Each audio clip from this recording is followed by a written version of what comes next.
बिस्मिल्लाहिर्रहमानिर्रहीम, अस्सलाम वालेकुम। कैसे हैं स्टूडेंट्स? उम्मीद है कि सब खैरियत से होंगे। लिसानुल हिसाब के नए लेक्चर के साथ आप मौजूद हैं। आज का क्वेश्चन जो मैं अटेम्प्ट कर रही हूँ जी, मैथमेटिक्स की बुक 9 से, और एक्सरसाइज नंबर 2.4 का क्वेश्चन नंबर 4 जो चल रहा था उसी का अगला पार्ट करने जा रही हूँ। और one of the most important questions of this exercise, ठीक है जी। एग्ज़ाम्स में उमूमन ये क्वेश्चन आ जाता है और इसके साथ जो नेक्स्ट फोर्थ पार्ट है वो भी आ जाता है।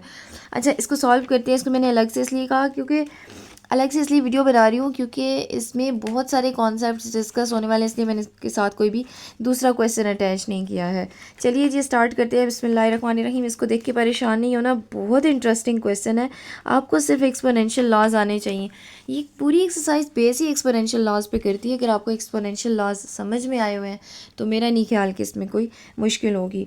अच्छा, आप एक बात जो सबसे इम्पॉर्टेंट है वो ये जहन में रख लें इसको स्टार्ट करने से पहले, वो ये कि बेसिस जब एक जैसी होंगी तभी पावर्स को कंबाइन किया जा सकेगा। ठीक है जनाब, मेरी स्टेटमेंट पे गौर कीजिएगा। बेसिस सेम होंगी तो पावर्स ऐड होती हैं, ये हमारा एक्सपोनेंशियल लॉ है, तभी पावर्स कंबाइन हो सकती हैं। आप ज़रा न्यूमरेटर और डिनोमिनेटर पे बेसिस को एक नज़र देख लें। बेसिस है हमारे पास 2, 3, 5, 6, 6, 10, 15।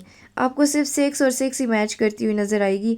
यहाँ से मैं ये कह सकती हूँ कि ये भी 6 है, ये भी 6 है। इसको न्यूमरेटर में शिफ्ट करें ताकि बेसिस सेम है तो पावर्स कंबाइन हो जाए।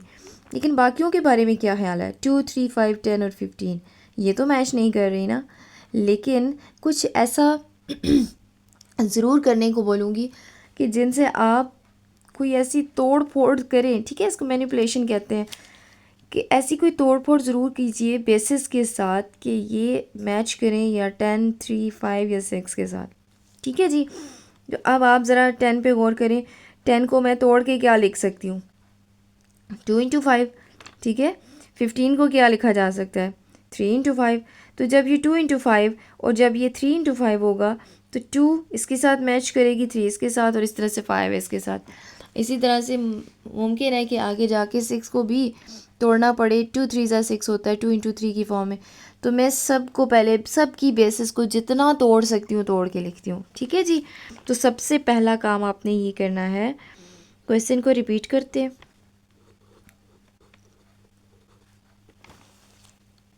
क्वेश्चन रिपीट कर दिया मैंने, और अब मैंने आपसे जैसे कहा कि मैं हर बेस को तोड़ने की कोशिश करती हूँ जितना पॉसिबल है। 2 और 3 को तो मज़ीद कोई भी तोड़ा नहीं जा सकता। यहाँ पे जल्दी जल्दी के चक्कर में स्टूडेंट्स प्लस की जगह माइनस, माइनस की जगह प्लस लिख देते हैं और फिर एंड में सोच रहे होते हैं कि हमारा आंसर क्यों नहीं सही आया।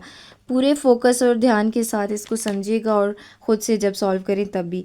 अब देखिए यहाँ पे मैं 6 को तोड़ूँगी और power Q as it is है। ठीक है। यहाँ पे भी मैं 6 को तोड़ के लिखूँगी, power P as it is है, इंटू ये डॉट जितने भी हैं उनके मीनिंग है मल्टीप्लिकेशन। ठीक है। 10 को यहाँ पे तोड़ूँगी और power Q plus 2 as it is. बहुत ध्यान से एक एक पावर एक एक बेस को लिखिएगा। 15 को भी तोड़ूँगी और पावर पी आ जाएगा यहाँ पे। सबसे पहले 6 को लिखा जा सकता है जी 2 इंटू 3। इसी तरह से यहाँ पे भी 6 था, 2 इंटू 3। 10 को मैं लिखूँगी 2 into 5 and 15 can be written as 3 into 5। This is not 3.5। ठीक है जी। अच्छा, अब आप क्या करें कि जहाँ पे होल पावर आ रही है उनमें अलग अलग पावर्स दे दें। ये भी हमें एक्सपोनेंशियल लॉ ही सिखाता है। ठीक है। ये तो एज इट इज़ आ जाएगा 2 power p plus 1, 3 power 2p minus q and 5 power p plus q। यहाँ तक एज इट इज़ लिखा। यहाँ पे दोनों बेसिस को अलग से पावर्स दे देते हैं, 2 power q into 3 power q divided by, यहाँ पे भी सबको अलग अलग powers, 2 power p into 3 power p, 2 power q plus 2 into 5 power q plus 2।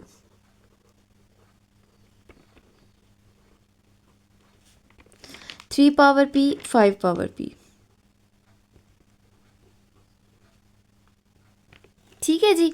अच्छा, अब आप कहेंगे कि न्यूमरेटर में अब बेसिस सेम है तो कंबाइन किया जा सकता है, जैसे कि ये बेस दोनों सेम आ रही है, इस तरह से ये दोनों बेसिस सेम है। डिनोमिनेटर में ये दोनों बेसिस सेम है, ये सेम है, ये सेम है, बिल्कुल किया जा सकता है। लेकिन मैं आपको सजेस्ट करूँगी कि आप सारा डिनोमिनेटर उठा के न्यूमरेटर में शिफ्ट करें ताकि ये डिवीज़न का ये साइन ख़त्म हो जाए। ठीक है। फिर आप सारी बेसिस को कंबाइन कर लीजिएगा। दोनों तरीक़ों से ठीक है। अगर आपको लगता है कि नहीं न्यूमरेटर की बेसिस पहले कंबाइन करते हैं फिर डिनोमिनेटर की करते हैं तब भी ठीक है। मैं क्या करूँगी, मैं न्यूमरेटर डिनोमिनेटर सारों के पहले सारों को इकट्ठा कर लेती हूँ। कैसे? 2 power p plus 1 into 3 power 2p minus Q into 5 power p plus Q into 2 power q into 3 power q। ये सारा मैंने न्यूमरेटर लिखा। अब डिनोमिनेटर में मैं हर बेस विद पावर उठाऊंगी और न्यूमरेटर में शिफ्ट करूंगी। तो अकॉर्डिंग टू एक्सपोनेंशियल लॉ कौन सा लॉ यूज़ होगा कि जब डिनोमिनेटर से कोई भी a पावर m शिफ्ट होगा तो वो उसकी पावर पे के साइन पे असर पड़ेगा। ठीक है, तो ये जब सबसे पहले 2 पावर p शिफ्ट होगा तो 2 पावर नेगेटिव p हो जाएगा। 3 पावर p शिफ्ट हुआ तो 3 पावर नेगेटिव p हो गया। 2 पावर q प्लस 2 शिफ्ट हुआ तो 2 power negative of q plus 2 हो गया। इसी तरीके से into 5 power q plus 2 shift हुआ तो 5 power negative of q plus 2 हो गया। 3 पावर p शिफ्ट हुआ तो 3 पावर नेगेटिव p हो गया। इसी तरह से 5 पावर नेगेटिव p हो जाएगा। ठीक है जी। अच्छा, आप देखते हैं नेक्स्ट। अब आपके पास कोई डिवीजन का सिंबल नहीं है तो सारी बेसिस को कंबाइन कर लीजिएगा, लेकिन पहले मैं ज़रा इन ब्रैकेट्स को भी ओपन कर लूँ। 2 power p plus 1, 3 power 2p minus Q, 5 power p plus Q, 2 power q, 3 power q, 2 power minus p, 3 power minus p। अब मैं ज़रा इस ब्रैकेट को ओपन करती हूँ, ये बनेगा minus Q minus 2 into, similarly इस ब्रैकेट को भी ओपन करती हूँ, 5 पावर माइनस क्यू माइनस 2 और ये एज इट इज़ आ जाएंगे। ठीक है। अच्छा, अब मेरे पास कोई ब्रैकेट और कोई डिवीज़न नहीं है। अब मैं बिल्कुल आराम से 2, 3 और 5 बेसिस को कंबाइन करती हूँ। 2 पावर p प्लस 1 और यहाँ पे मेरे पास ये 2 बेस है 2 पावर q। इसके अलावा ये है 2 पावर नेगेटिव ऑफ p। इसके अलावा 2 पावर माइनस q माइनस 2। ठीक है, 2 बेस को मैंने सारों को कंबाइन कर लिया। अब आ जाइए जितना 3 बेस के साथ है, 3 पावर 2p माइनस क्यू, इसके साथ 3 पावर q, फिर 3 पावर माइनस p, फिर 3 पावर माइनस p। ठीक है जी। अब आ जाइए 5 base, 5 power p plus Q, इसके अलावा 5 पावर माइनस क्यू माइनस 2 और 5 पावर माइनस p। ठीक हो गया। चलिए जी, एक्सपोनेंशियल लॉ हमें कहता है कि बेसिस सेम हो तो पावर्स को ऐड कर लेना है। तो यहाँ तक बेसिस सेम है तो मैं 2 पावर ये सारी पावर्स को ऐड कर लेती हूँ, यानी p plus 1 plus q minus p minus q minus 2। ठीक है, अब इन बेसिस को कंबाइन कीजिए। 3 power 2p minus q plus q minus p minus p into 5 power p plus q minus q minus 2 और माइनस p। ठीक है जी, उम्मीद करती हूँ कि आपको समझ में आ रहा होगा। बहुत ज़्यादा पावर्स हैं, परेशान नहीं होना इससे। अब जहाँ पे जितनी सिंप्लीफिकेशन पॉसिबल है कीजिए। ये देखें, plus q minus q cancel हो गया, plus p minus p cancel हो गया, 1 माइनस 2, 2 पावर 1 माइनस 2 क्या होता है माइनस 1। ठीक है, प्लस माइनस माइनस 2 में से 1 के 1 और साइन बड़ी वैल्यू का आ गया। अच्छा, आगे आइए 3 power minus Q plus Q cancel. ठीक है। अच्छा, 2p माइनस p, 2p में से एक p निकलेगा तो 1p रह जाएगा, 1p में से फिर p निकलेगा तो 0 आ जाएगा। सो 3 पावर 0 हो जाएगा इनटू, यहाँ देखिए plus q minus q cancel, plus p minus p cancel, तो 5 में पावर सिर्फ माइनस 2 रह गई। ठीक है जी। अब ज़रा एक एक्सपोनेंशियल लॉ को रिकॉल करें जिसमें वो ये कहता है कि किसी भी नंबर की किसी भी वैल्यू की पावर ज़ीरो होगी तो वो वैल्यू ख़त्म होने के बाद 1 बन जाएगा। तो हम 3 पावर ज़ीरो को 1 लिख सकते हैं, ठीक है। अच्छा, अब ज़रा ये देखिए, ये नेगेटिव पावर्स हैं, इनको पॉजिटिव करते हैं, ठीक है।